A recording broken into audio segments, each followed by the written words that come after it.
want to see? Sure. Oh, This is good stuff. We don't have this on the weekend. Not a chair.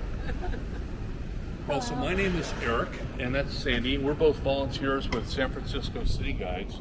San Francisco City Guides is a program of the public library, and there are 300 of us besides Sandy and myself, and we do 70 different tours all around San Francisco.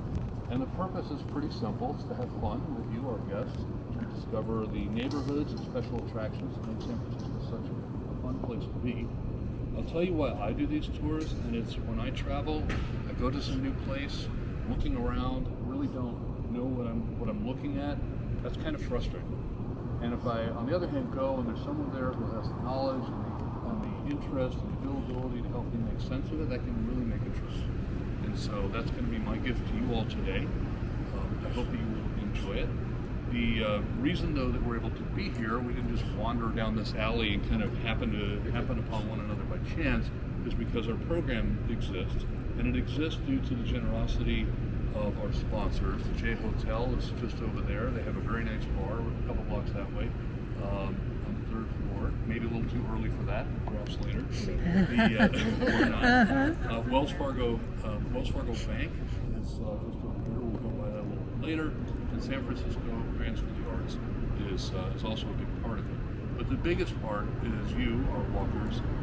It's through your generosity that we're able to keep the doors open for you and for the people who follow on subsequent tours. And so if you donated online already, thank you.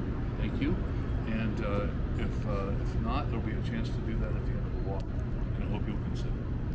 So let's get started. We're going to be together for an hour or so. The or so gives me up to 15 minutes, and that's kind of how I plan this. We're going to do a pretty tight little loop, and we'll wind up just around the corner there on Leidesdorff, right back at this location. We have a little bit of climbing. Once we get up here, it's very gentle, and then it's all downhill or flat. Okay. And so let's get started. And normally I would have you stand, but we're not doing that. So we're going to really imagine. And what I want to invite you all to think about is an experience that we all surely have had in common at some point in our lives, and that's this moment when you make a change, when you start a new job, you start a new relationship, you move away from college, you move into a new home. There's at some moment you are reinventing yourself. This is you are trying on a different you in a different place at a different time. And it's that theme of reinvention that I would like to use to organize our experience together as we explore San Francisco. In 1846, it is still a Mexican pueblo, a village called Yerba Buena, based right behind me.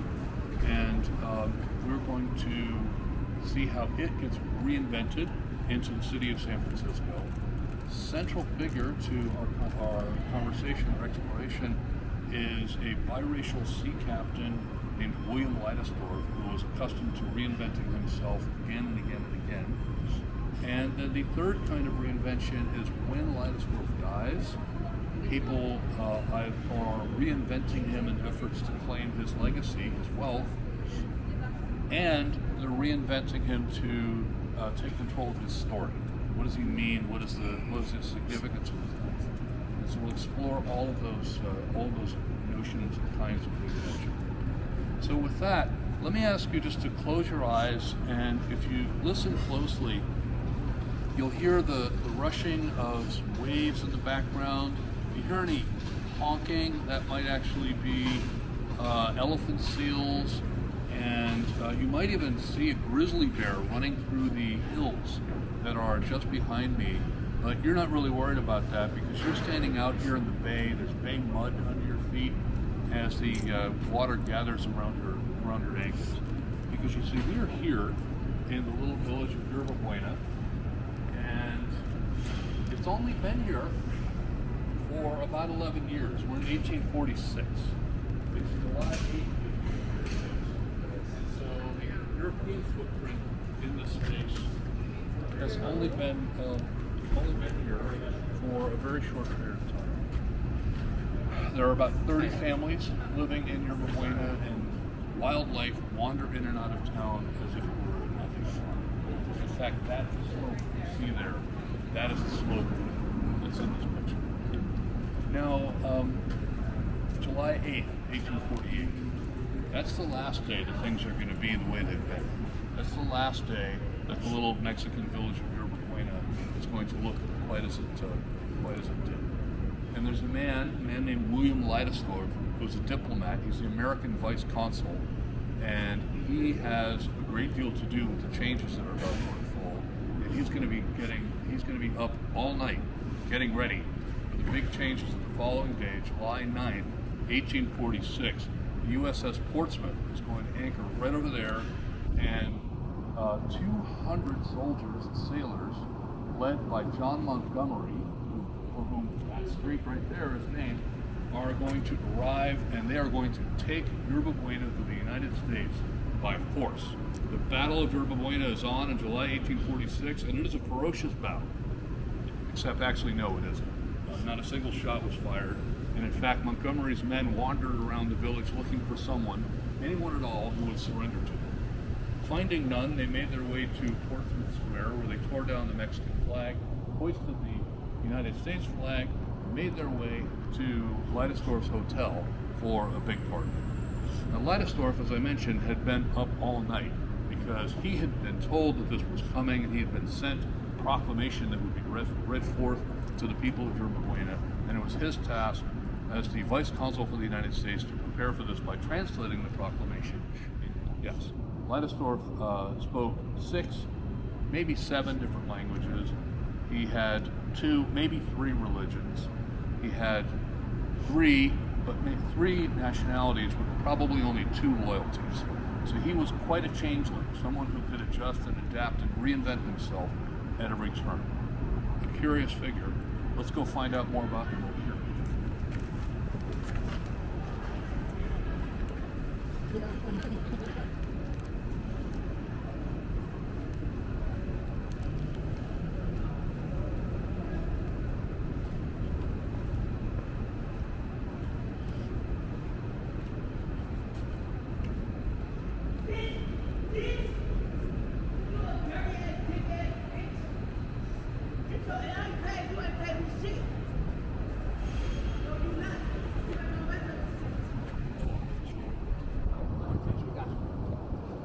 So you'll notice that we just crossed Leidesdorff Street, and so in San Francisco, if you get your name on the street sign, you're probably important. And while this street might not look like it's that important, at one point it actually was Pauper's Alley in the other direction there. It's actually really important for the history of the time that we're talking about, because San Francisco, Yerba Buena, these were places you approached by ship. And you can see the shoreline that we were just exploring here. We're wading out here and blowing bubbles in the bay. The shoreline wrapped around what is today Leidesdorff Street. And over here, in this particular cutout, that is where William Leidesdorff owned the first commercial warehouse in San Francisco, California. And this is significant for reasons that we'll get to later in the tour. But for now, I just want to note that place, the location was strategic because there was a natural levee.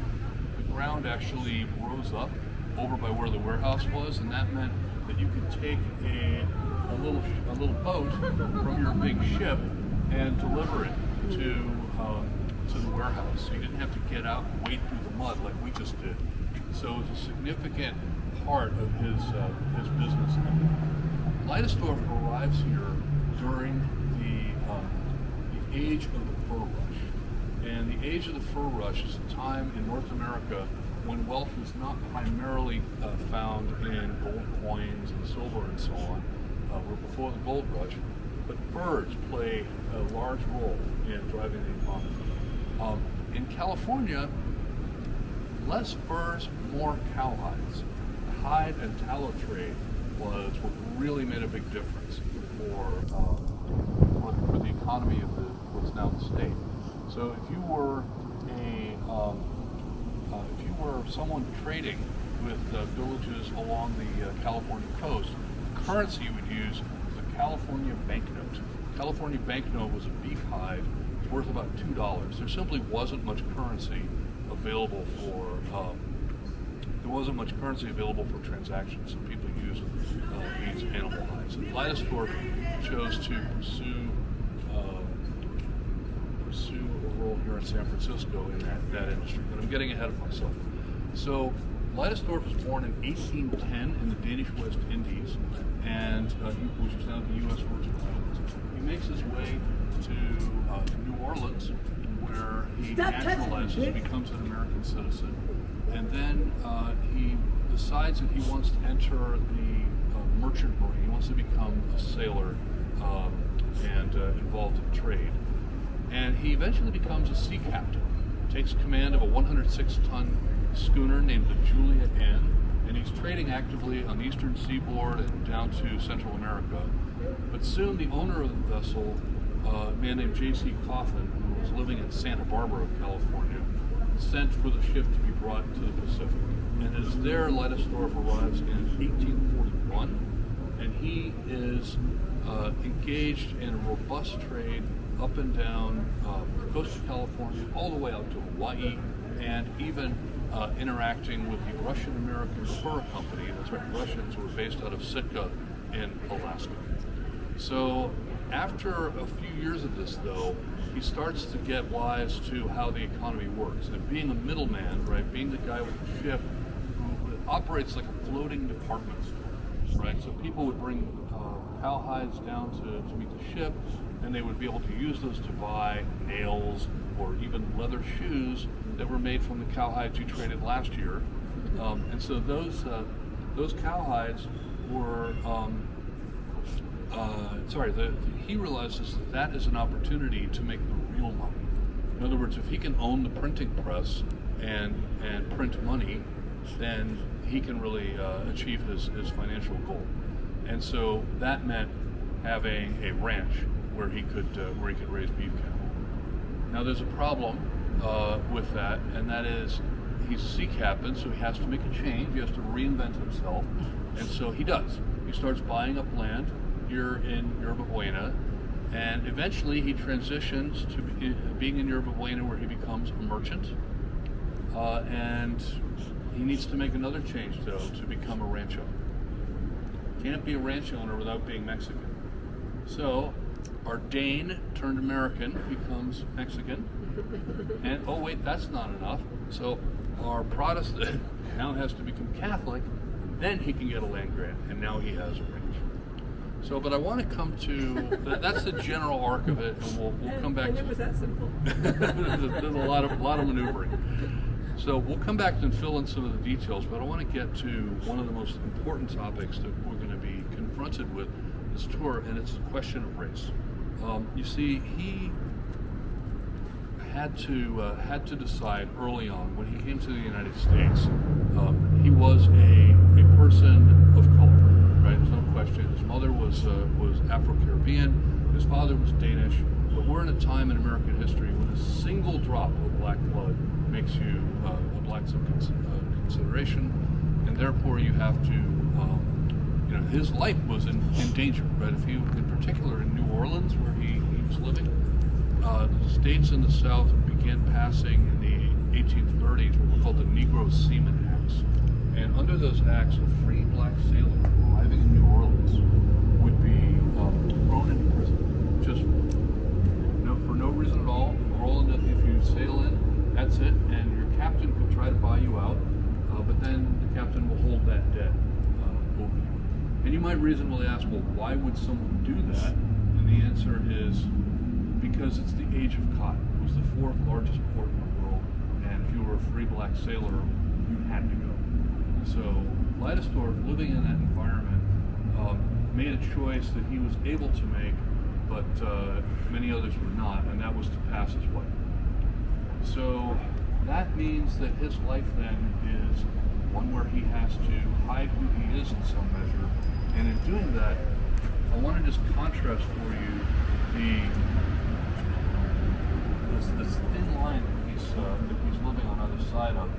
And it actually showed up in a newspaper, on one sheet of a newspaper from California at the time. On one side of the line you would see a story about Leidesdorff and his business dealings, that they were, it was a sort of ordinary, laudable kind of thing. And that was described, that is the sort of thing you should have in mind when you hear the following description from a historian of the time. Leidesdorff achieved a high reputation for integrity and enterprise. He is said to have been liberal, hospitable, cordial, confiding, even to a fault. Okay, so that's our successful, highly regarded person here near Buena. And then, right on the other side of the line, separating one column from the other, there's an opinion piece by the editors of this paper, and they're arguing against having slavery in California. And this is difficult because Mexico had abolished slavery, but California is now back part of the United States, which clearly did not. And so, what are the reasons? Should California remain free? Should California become a slave area? That wouldn't be resolved until 1850. Interestingly, at this time, the paper that Leidesdorff would have read, the argument for not allowing slavery here was not that it was immoral. It was shockingly this: we desire only a white population in California. Even the Indians, indigenous people amongst us, as far as we've seen, are more of a nuisance than a benefit to the country. We would like to get rid of them. So that was the argument against slavery, is that we didn't want non-white people around. So that, you can imagine what life must have been like for William under these circumstances. And so what lengths he had to go to conceal his backstory. And that may be part of why his naturalization papers in New Orleans misrepresent the year of his birth and where he lived in various places, because I think he was trying to cover his tracks. So, now the city has struggled, just to be perfectly candid with you, has struggled to tell the story of William's life, and some of that is because of I think just not careful fact checking. There is over on Embarcadero a street plaque that looks like this. This is just text, right? Someone typed this up and then they put it into metal and buried it in the street. And unfortunately, it's full of errors about when he was born, what his father did for a living, how he died, and several other things. So, important figure, but I think at the basic details. Because of his racial identity, there's understandably a strong interest for people knowing what did he look like, right? What did he look like?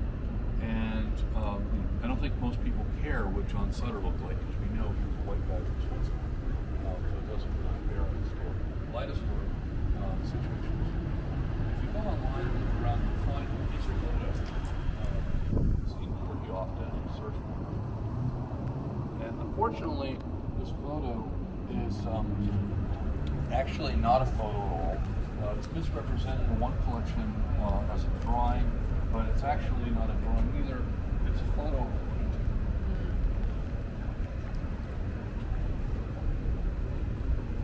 And the painting, which I have examined with Sandy, appears to be, may have been modified. So we're working with the curators at the library to see if we can get some sense of that. But that painting has then later been used as the basis for other expressions, claims to Leidesdorff, attempts to cast him in other stories. So in this case, someone has changed the pigmentation of the skin. Now, there's no way a man with this appearance would have been able to be a sea captain in New Orleans in the 1800s. Just couldn't happen. That same picture shows up in this series of cards you might have gotten as a child in the 1970s and 80s called The Story of America. And the Story of America cards had a sequence about the gold rush and about inventors and various other people. And it's interesting because he could have been in any number of other categories, but here he was put into a track called the Black Man.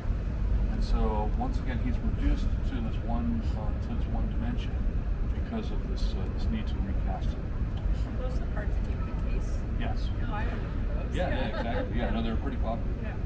So over at the African American Museum and Library in Oakland, they have this photo.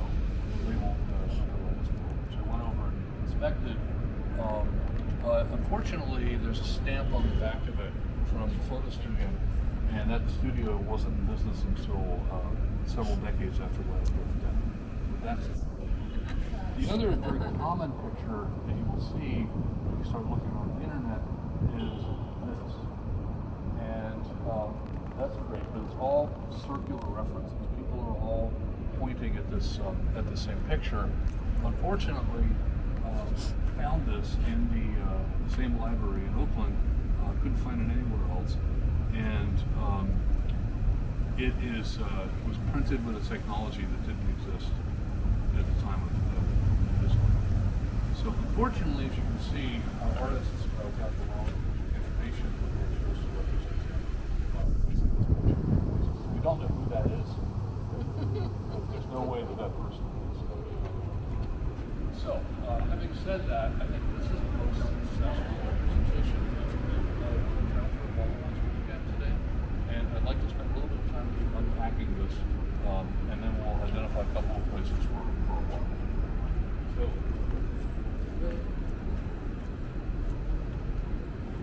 if you look over on my right, your left, at the very top, you'll see a representation of St. Croix. And if you look over on the left, your right, you'll see a representation of New Orleans with the Florida thing all the way. So right away we know we're not in a world here of no one's going to navigate by this mural. It's just not a navigational chart. So it's expressionistic. Time and space are being adjusted just to give us a feeling of the vastness of his activity. On the right, we can see some of the way that time is a little distorted here because we have Castle Williams on Governor's Island in New York, which was built in 1811. Okay, cool. And then we have the Statue of Liberty, which is 1876, so well after his death. But still, we're given a visual to tell us, New York was a significant place in his voyages. If you look, you'll see the Julia Ann, his ship, a 106-ton schooner, which he was captain, is in the water. And of course, across the very top in the middle is Hawaii, which was an important part of his time at sea. Now, since time immemorial, artists have used the substrate, the material under which they're painting and drawing, as a significant element to give shape to give dimension to their work. In the caves of Lascaux, for example, the bison are drawn on projections of stones, you get a sense of dimension. Well, here the artists have quite literally used this corner to turn a corner in the story, and I say we should use it.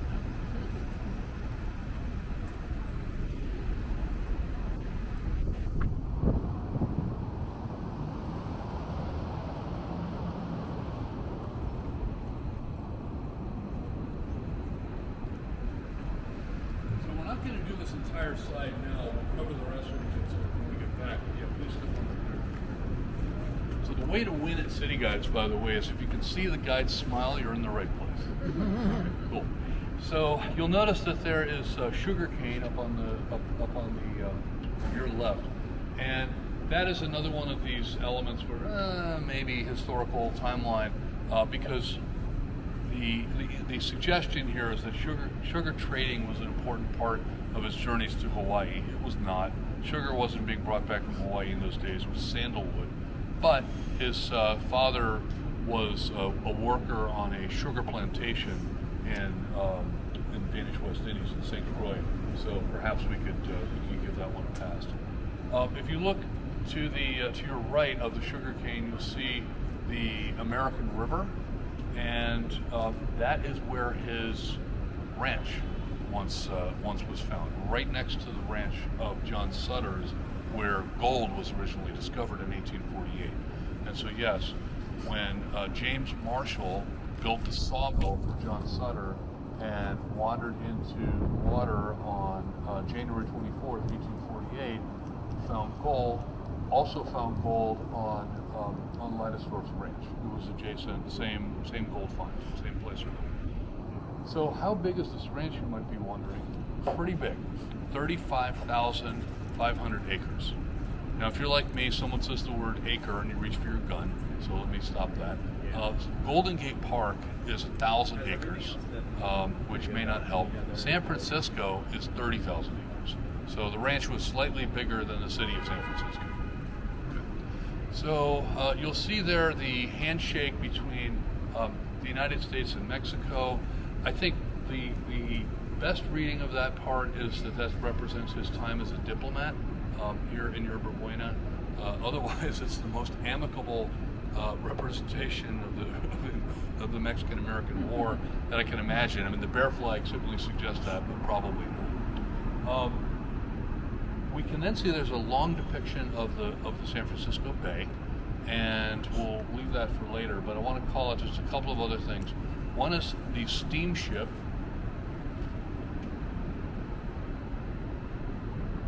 Hard to see in the sun. Steamship, little side wheeler called the Little Sitka, so that'll show up in a story a little bit later. And then we have two buildings.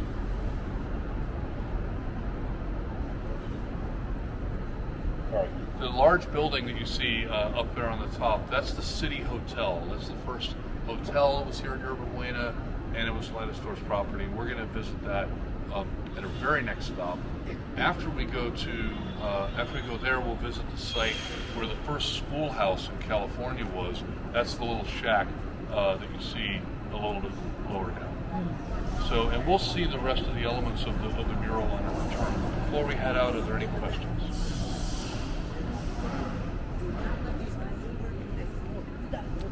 Be able to buy a ranch that big?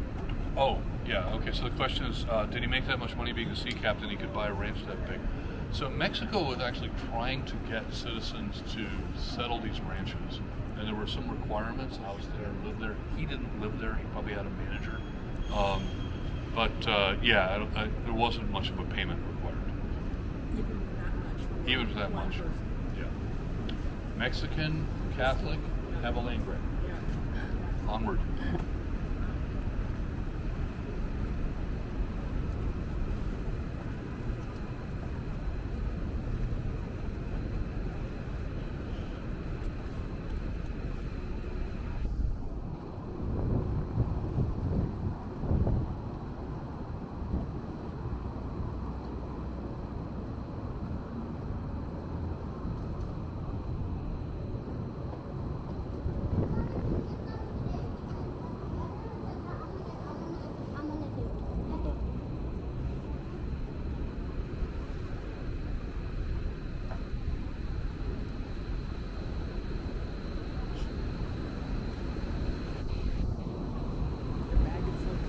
Oh, thank you.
So while we're waiting for the light here, just to orient you, we were down here on the beach. We've now climbed to Clay and Kearney, and we're going to be looking where this building was on that corner where the Chinese Railroad Museum is. Okay?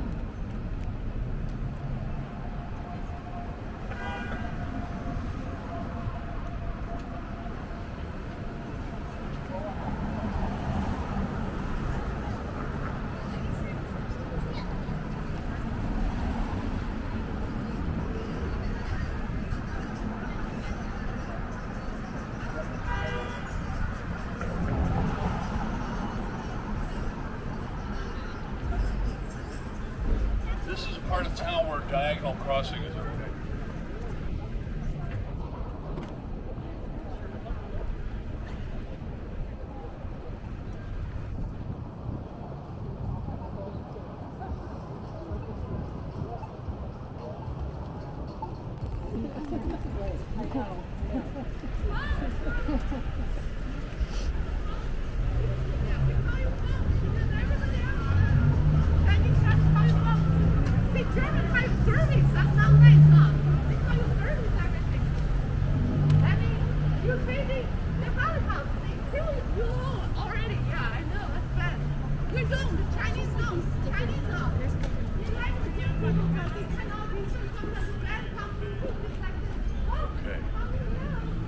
Well, so in 1844,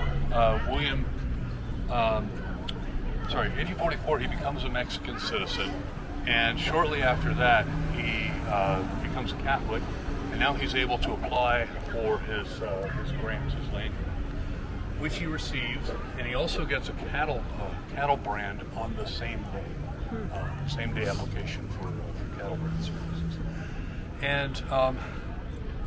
In 1845, so 1 year later, Thomas Larkin, who was the consul in Monterey, which was the main port for this area, Thomas Larkin asks him, "Would you please be the vice consul based here in San Francisco?" So let's think about this. He's become a Mexican, but now he's gonna flip over and still be the vice consul for the United States, even though he's changed his citizenship to being a Mexican. Interesting problem. He agrees, and this is actually a really important job for him because, as a diplomat, he is here to resolve some of the disputes that are going to come up in a multinational trade port, as this has become. Right, so you have Russian, you have the English operation here for a time. Of course, you have Americans and Mexicans, possibly others. And so, who's going to represent the interests of American citizens who need help? It's Leidesdorff. So he's building all sorts of relationships and social capital by serving in this role. Now, Larkin couldn't just wave a wand and say, "Poof, you're the vice consul." He actually had to write to President Polk in order to make the case. And once again, we can see, just as with the plaque in the street and some of the other photo issues that we've seen, there's a little distance between the truth and what's represented as truth. So in his letter to Polk, Larkin writes, "Born in Denmark, formerly sea captain of New York, decidedly pro-American." So, 1 out of 3. Now, what we have to bear in mind, again, that the question of race is always there in the background, and we know that William is successful in his effort to pass, because Polk, who was a Tennessee slave owner, would not have agreed if the truth had been known. But he was successful and extremely competent. Now, in the spot where the Chinese Railroad Museum exists today, the City Hotel was created. This was an interesting counterbalance to Leidesdorff's investment in the warehouse that we'll visit later. That was his first property. The hotel, the warehouse is a place for hard capital, right? Money in the form of cowhides. The hotel is a place of investment in social capital. You see, we're in a little shanty town. People have little shacks, and there's sand blowing around. Grizzly bears are wandering in and out of the place. And so for Leidesdorff to drop a little bit of elegance in this place was quite a bold move. This place had 2 rooms where people could play cards. There was even a place with billiards. And maybe above all, I think we can appreciate, you're in a situation like this, the guy who owns the party house, the bar, is someone you want to be friends with. And so that was, I think, a calculated decision on his part to go into that business, and it paid off. Now, you've already heard what happened in the ferocious battle of Yerba Buena on July 9th, 1846. The game ended as soon as it started. And so Yerba Buena becomes American at that point, and there's no longer a need for an American diplomat here. Why would you have a vice consul representing America in America? And so with that, his diplomatic career is over, but not his career in public service. That's right.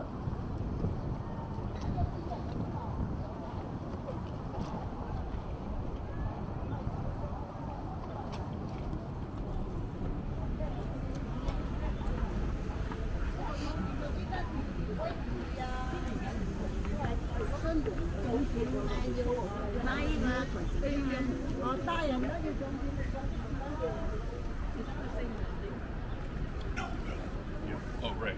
Yeah, so the question was, is the same building? The construction at this point was entirely out of wood, and there were fires kind of all the time, but in particular in 1851, there was the Great Fire that burned 75% of the area, and certainly all of this. So in January of 1847, Yerba Buena is now renamed San Francisco. So we have the new name. And of course, there is also the new government of the town once it's taken over by the Americans. And so there's an election for town council. And William receives the 3rd most votes in the election for all the positions of council, which means he's on the council, and his colleagues on the council vote him to be the treasurer, which means he has to post a bond. Because he's now responsible for the finances of the city, and most of it is regular running business of a small town. But he also takes the initiative to establish a school board, and he's the president of the school board. He donates the land to erect the first public school in the whole state. And so San Francisco Unified, you're looking at ready with San Francisco by then. Now there's one little hitch, and that is, as you can see from the dates given here, the school went up in 1847, and then it opened in April of 1848. Well, as you know, gold is discovered January 24th, 1848, and so the school teacher that they hired only lasted a couple of weeks before he took off for the gold fields, and then it was that for a time. So you may have gotten the impression as we've climbed up here to the highest point on this tour that William's success in diplomacy and in business and in public service was just super easy, and that everything came together with no effort. I'd like to disabuse you of that, and we're going to go talk about an example where things went very wrong and what kind of warning that might have served for William.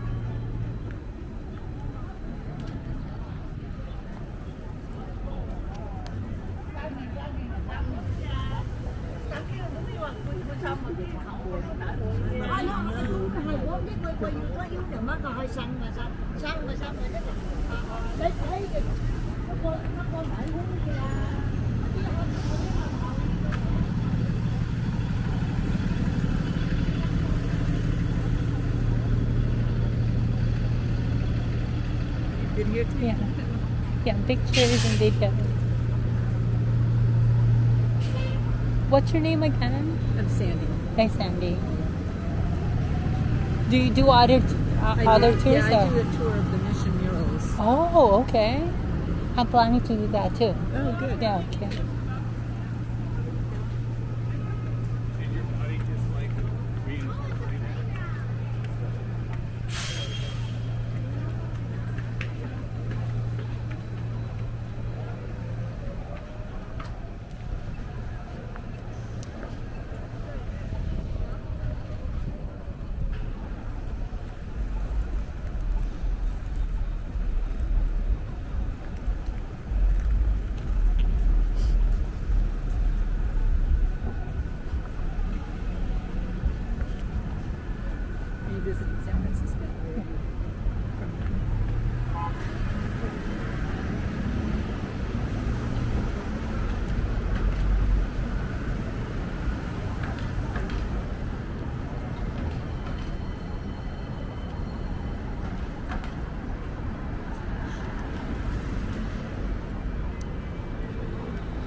mostly exploring places as they weren't, and so as they aren't, we can be a little choosy when we go. So, but you will have noticed that we're almost back to the beach, and that puts us to the beach, and we are looking at this building, Okay. which was at the end here on this corner. Okay.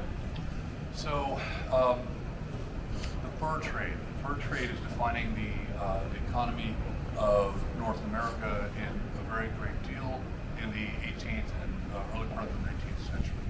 There was a company called Hudson's Bay Company, and they are still the oldest chartered corporation in the world. They own Saks Fifth Avenue. We'll visit that in Union Square. Hudson's Bay got its charter in 1670 from King Charles II, and their mission was, of course, fur trapping and trading, starting with Hudson Bay in Canada. But over the decades, they made their way west through the upper Midwest, Canada, and down into Oregon. And in the 1840s, so we're 170 years later, they're here in Yerba Buena establishing this trading post. Why? Well, there's no beavers here. Cowhides. They're looking at the cowhide trade, and they see this as an opportunity to diversify to get hides to make leather in their factories back east. They were not successful. The whole thing had to be shut down. In fact, it was so upsetting to the man who was running it that he ended his life in despair at the failure. Now, the failure happened for a couple of reasons, but they all boil down to lack of trust. And so what I mean by that is there was a convention, a practice, a custom in the hide trade in this area that during a drought you didn't slaughter your cattle because they're emaciated, they're shriveled up. And so that meant people had to extend credit to their trading partners. Well, Hudson Bay was not in the business of doing that. They were not. They didn't trust their counterparties, and people didn't trust them. They also were not trusted by their neighbors here in Yerba Buena. You see, the Hudson Bay is this huge company. They've been around for 170 years at this stage, and they're coming into this little place with like 30 families, 30 households roaming around. This would have been very concerning. It might have felt like this British company had intentions to make a bigger play in California. And there was also a monetary red flag going on. You see, Mexico, the taxation on imports was ruinous. It was terribly high. So the Mexican taxes were so high that many people chose not to pay them, right? The taxes were honored more in the breach than any observance. And Hudson's Bay, however, did pay them. And so this was suspicious. What are they up to? Are they trying to box out the United States or the Russians in collusion with Mexico? So their operation was a failure. And I think for William, that would have been a pretty clear signal about how, because the news of the death of William Ray, his suicide, spread far and wide, that would have been a pretty clear signal to him that you need to build these relationships to be successful. But there was another aspect to their failure, which one of the leaders of Hudson Bay said about the whole affair, and he found fault in another part of how Yerba Buena was structured. He had this to say: "The richest portions of California must become English. Either Great Britain will introduce her well-regulated freedom of all classes and colors, or the people of the United States will inundate the country with their own particular mixture of helpless bondage and lawless insubordination." So clearly not a fan. But I think the lawless insubordination we can understand. This is this kind of hustle that was going on here. People bending and dodging taxes and so on. The helpless bondage, that's interesting. Of course, slavery, of course, but not only of blacks. Also, the ranch that we're operating in here exploited indigenous people terribly, and that would have been part of the calculus. And that also is the world that William is entering into himself. So we're going to go transition now, though, and take a brief look at where William would have lived and talk about some domestic aspects.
I started a little too late. I tried once. He liked the idea of swimming in a hotel pool, which meant he had a floaty. I was holding him and he was throwing him around. And when I took him in an actual swim class, he wouldn't let me go. So I figure if we send them both together, they can swim and roll together. Yeah. No, what I was saying is like every kid just does this weird thing. Yeah, they come over and I'm just like, oh, what the hell's going on here? It's okay, everyone's kids, it's just nice kids. That's awesome. Like, alright. I mean, like, his other ambitions, but like, that was like definitely one of them. Yeah. It's just weird to talk about it in San Francisco because people send it not. You know? I'm like, no, I didn't want to. Like, she wanted to do this, and that's like her thing. Yeah, my mom was a stay. We're a different generation, but she was a stay at my mom. Yeah, her time. She didn't work till she was 50s. She's getting like, my wife was also at the same time getting an editing degree and like taking on actual line. You know, just an absolute better person than I am. All things. Oh, I'm so sorry. I was We're talking about it. And you're just like, oh yeah, she doesn't stay at the home. Raise the kids. Like, what? Like, I don't know. So let me set up a location for us again while we wait on this light. That building over there, imagine a small cottage on a 45-degree angle here because the land is curving around. Right, like that levee that we talked about would have been right over there, and we're going to go by that in a little bit. So that cottage is where William lived, and it was a place that was very different than the other houses where people were. Most people were little ramshackle buildings, you know, very kind of thrown together. But this was actually quite a nice place. There was a flower garden. He even had a live-in maid, or perhaps common law wife. Questionable.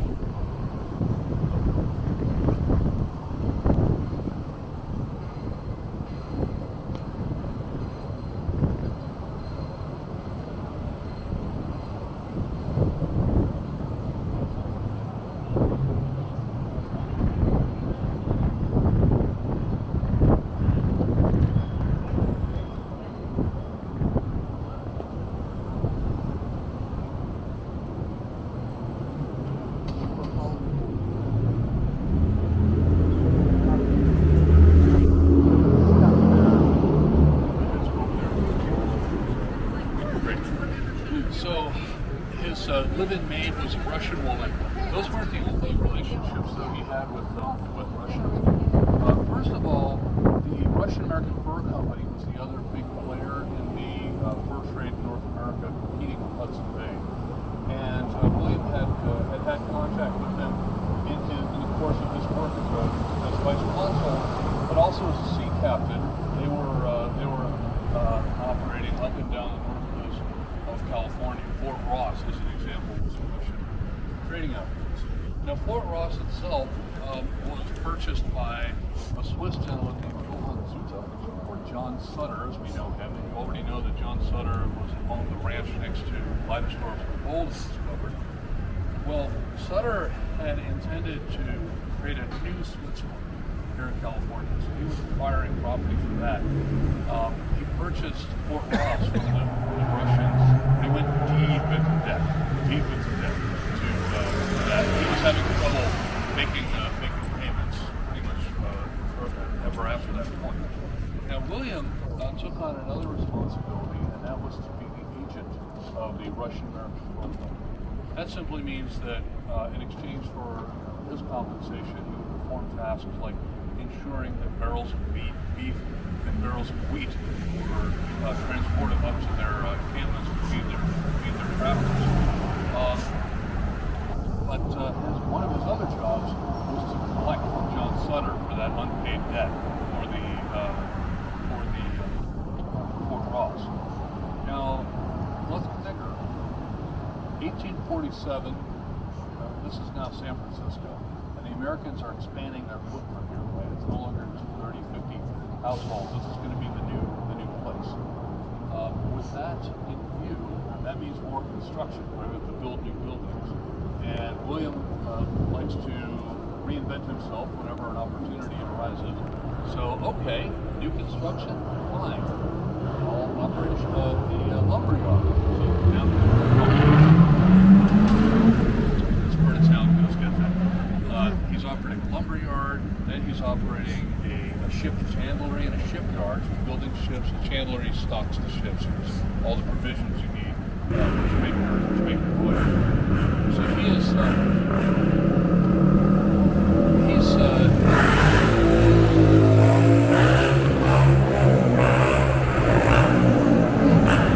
will never understand. So he is active in all these different pursuits. And running a lumber yard, he needs supply of wood.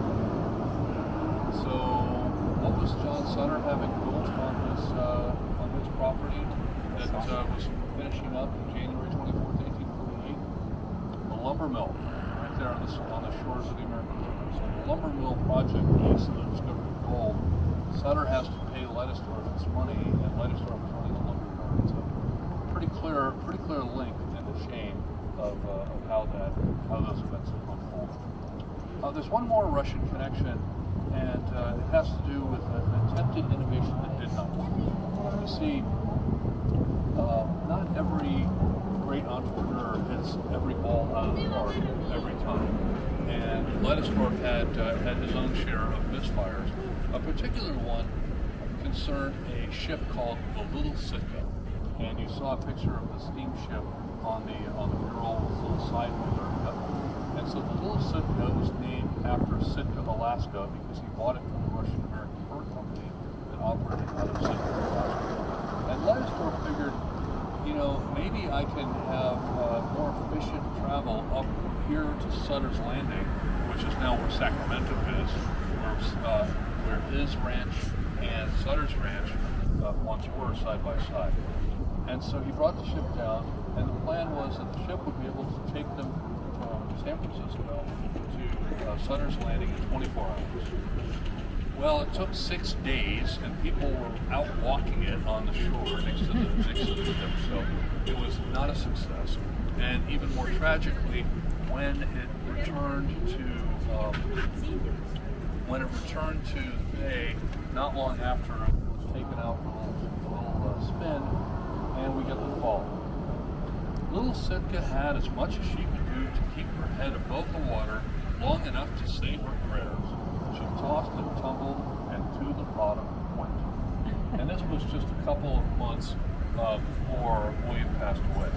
So it's curious then how, again, in terms of reinventing the legacy, how this the ship, which I think is objectively not a success, has emerged in the story.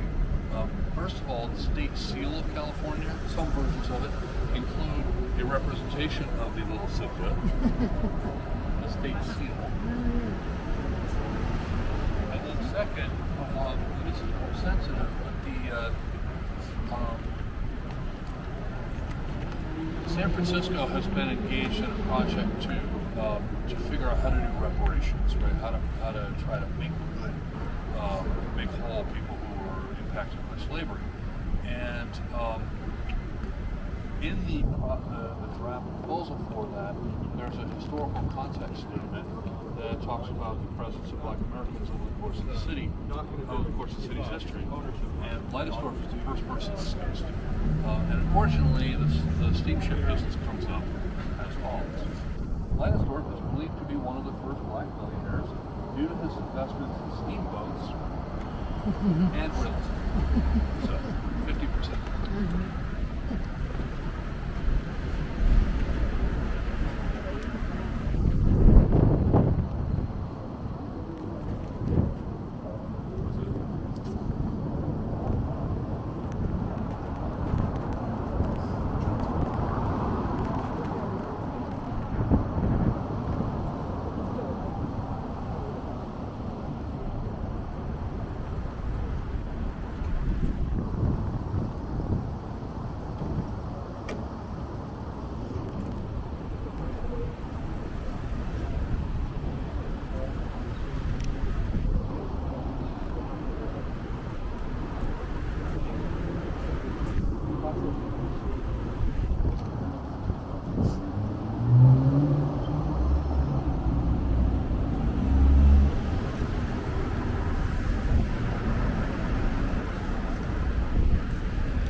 Okay, well, so as you've heard, William passed away at a very early age. The gold was discovered in January of 1848. By May of 1848, his no longer with us. He suffered some kind of brain fever. He signed in the street and it shows cholera. Cholera is not associated with that symptom. So either meningitis or typhus would be more likely choices. And he passed away on May 18th.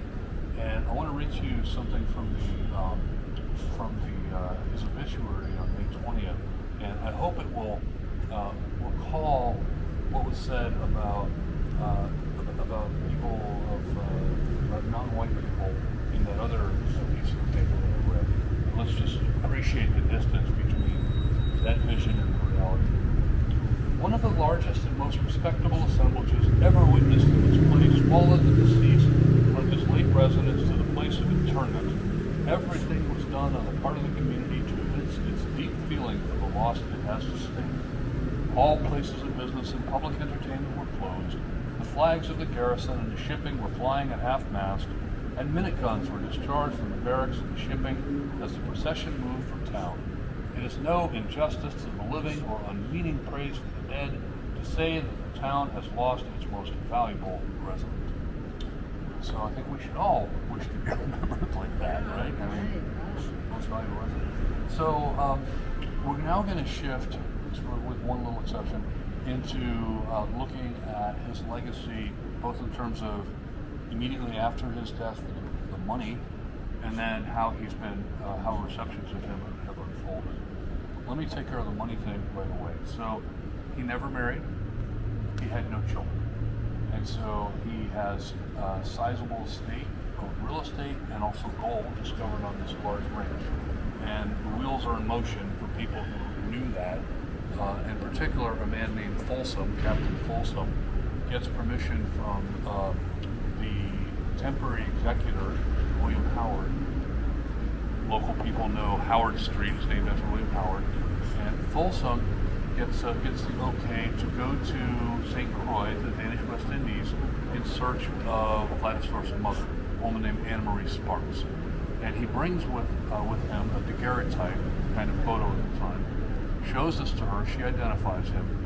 He persuades her to sell him the estate for $75,000. Huge swindle. Now she finds out about this and starts refusing to take payments, but the whole thing ends up in court, and this gets very complicated very soon because the question of, she's not an American, he was Mexican, but the place becomes American. There's a lot of multinational issues in play. And then relatives from Denmark start showing up. Oh, wait a minute, we won. Some of the 1.5 million reasons. In the end, Folsom emerges victorious, and then he too dies 2 months later at age 38. Same age as Leidesdorff. He was 38. Leidesdorff and Folsom both die at 38. Unfortunately and justly, the property of the ranch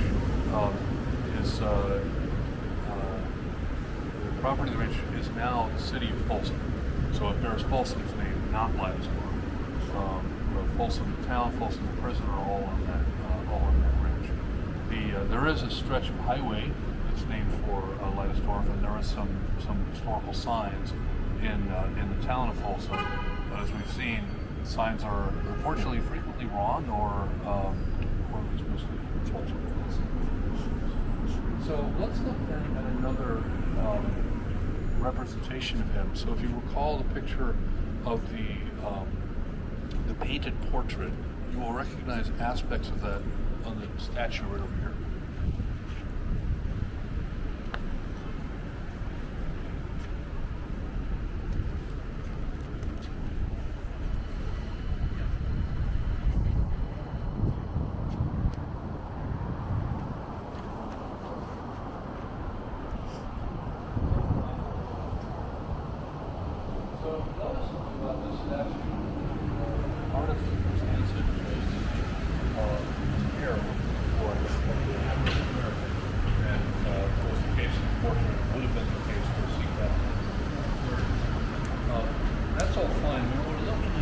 I think there's room for artistic interpretation here when you want to bring forward an aspect of a person that they couldn't have brought forward in their lifetime. There's one thing that's a little troubling though. This is a triumphant pose, right? This is a man in full. He's in control of his destiny. He's got that deed to his ranch clutched in his right hand as he strides forward. But we have to remember too that those ranches were not a great place to be for indigenous people. John Sutter had a harem on his, we have papers of Sutter offering Leidesdorff human beings in payment for certain transactions. We don't know if Leidesdorff took them, but that was the system that they were in of ranches. It was not one any of us would want to work. So, on the other hand, we have to clear the trap of present. We can't judge people in the past. There are more representations.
not getting it right. What do you notice about that sign? There's only one They F. missed the F. That's right. Drop A it lot down. of mistakes here. Getting the details. So many. So folks, at City Guides, we take walker safety very seriously, and so we always cross together. We cross at intersections. We prefer intersections with traffic lights and stop signs. Please follow me. I want one of those.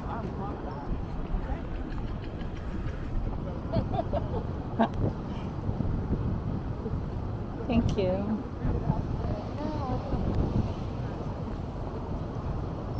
Two F's on this side. Wow. Oh. Wow, but so close they got it. So I want to just briefly pause here and talk about this other accomplishment that everybody's had. So behind me is Wells Fargo Bank. That is the headquarters of Wells Fargo Bank. Their first location was somewhere around this area. And that is also the location of the warehouse, the commercial warehouse that was built. And when the American military was stationed, we rented space out to them. Well, let's focus on the warehouse. So it would have not been a very efficient economy if a ship would come into town and people would say, oh, let's go trade with the ship, and they immediately had to slaughter a cow, run down to the beach with the skin, and trade it, right? That's not how things would have gone very well. So you need a place to store stuff. Oh, a warehouse is a kind of what? Oh, a bank, stored value like that. So it's a certain bank, but a bank for California banknotes or B-5s. And but there's more than that. We talked about the trust, right? The trust that Leidesdorff was carefully building up. He was successful at building a network of trust with other people that he was trading with, whether it was lumber or other things, so that he could write a piece of script. And so if I said to you, here's 200, here's a note that's worth 200 cowhides, signed Eric, and you said, well, I trust Eric. Sandy says, I trust Eric, and you endorse that over her. The script is now acting as a kind of currency. So this is not just banking, this is finance, people. So Leidesdorff is inventing, with his counterparties, a way of moving value around without having to haul hides.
Another crack. I've seen it, so come close. All right. So the map that we've been navigating by, that I've been showing you the little streets, is actually a small detail that I blew up from something that's even bigger than this. But there's the picture of Yerba Buena. It's the same drawing was used to make that. And once again, we can see this is the the likeness that was derived from the painting, but it has again been has been transformed to make him look much more African American than he apparently would have been. To me, the bigger concern are the little icons on either side. So on the right side, I have no concerns whatsoever. Those are straightforward representations of parts of the story that you already know. That Julian Ann is there, the little Sitka is there, and the City Hotel is there. Right? Check. Tons of historical evidence. This is 100% legend. There's no truth to this whatsoever. It is a legend that people love to tell because it's a great story, but it is not true. And there's other reasons why it's told, besides it being great stories. I will tell you the story, and then I'll explain what's wrong with it. So according to the story, William is a young boy of 5 playing in the road kindly Englishman notices him and thinks how nice it would be to have him for his son. And so the Englishman goes to William's mother and convinces her to let him adopt the boy, and he prepares to take him to New Orleans, where he will live with the Englishman, and the Englishman's brother. Before they leave, yeah, exactly. What? Before they leave, the Englishman warns William, "You must never reveal the secret of your race." He's told never to say anything. Now, the Englishman and his brother die. William receives an inheritance, and he falls in love with a young woman, French New Orleans woman named Hortense. And we're told that Hortense was beautiful, blonde, and frail and delicate as Dresden china. In a fit of passion, he reveals his secret to her. She recoils in horror. "I cannot betray my father," and she breaks off the engagement. William prepares to flee town, and a priest appears in the night carrying a ring, returning the ring from Hortense because she isn't. William leaves, and exactly, but you can see here he's heartbroken. So problems with the story. Well, first of all, it is a melodrama. If you wanted to sit down and write a melodrama, this is what you would write. There's no record of anyone named Hortense in any birth records, death records, cotillion records in New Orleans. She would have been a high society woman. Definitely there would have been some of that. This is preposterous. It's convincing. I mean, they had 5 children. Why did he adopt any of the other? It doesn't make any sense. The father, we know, adopted him. People arriving and dying at exactly the right moments to advance the story. And who is this priest who shows up, doing nighttime Amazon delivery with wedding rings or engagement rings for a couple that was interfaith, right? Because William wasn't Catholic yet. Just none of that rings true. So why is this story told? Well, again, it's a great story. Two, in the 19th century, I think the story was told because of its sensationalist value. So it answers this need people had to understand, how did he pull it off? Right? How did we not know that the guy who was the light of the town was actually someone we thought should be driven out of the state? But this sensationalist need, you find that even today in the supermarket checkout line. The National Enquirer telling you about Tom Cruise's baby or whatever. So that's that's always been there. I think now it has a different purpose, and it's that it's a representation of the suffering of the black experience. One has to go through this level of pain and concealment and still end up brokenhearted. So it does have some contemporary relevance, but it's just unfortunate that it's based on a legend. So we have one more stop this way.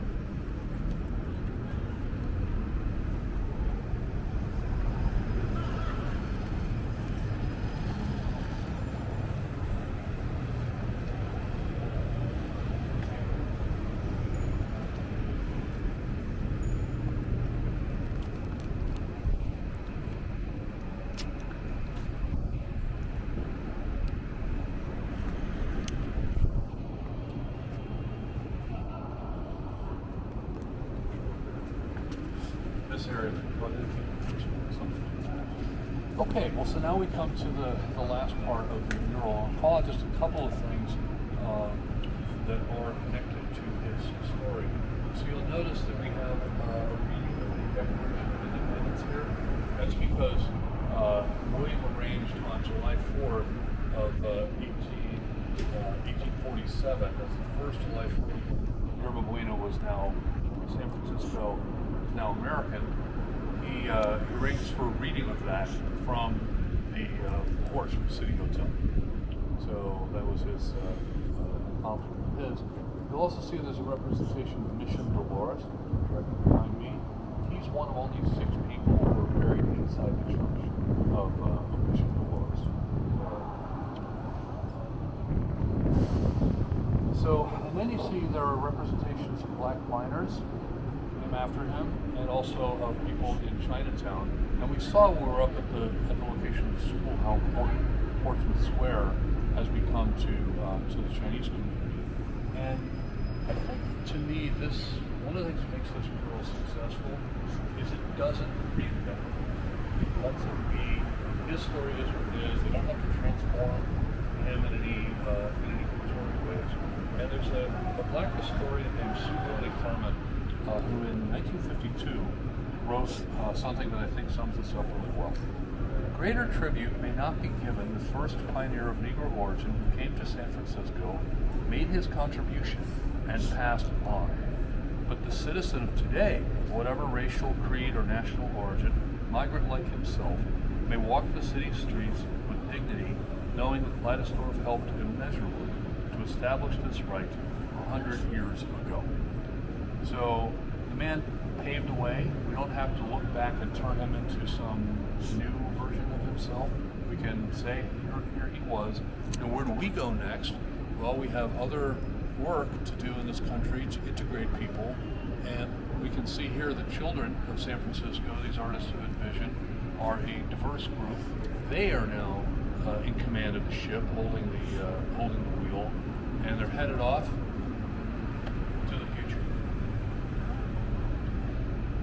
And that's what I have for you. So, Yay! Thank you. thank you so much. Appreciate that. It was interesting. So, folks, you all had a choice to make this afternoon. It was how to spend it, and I'm so honored that you chose to spend it with me. Thank you for that. There are a few things that you can do to support City Guides. One is to take more tours.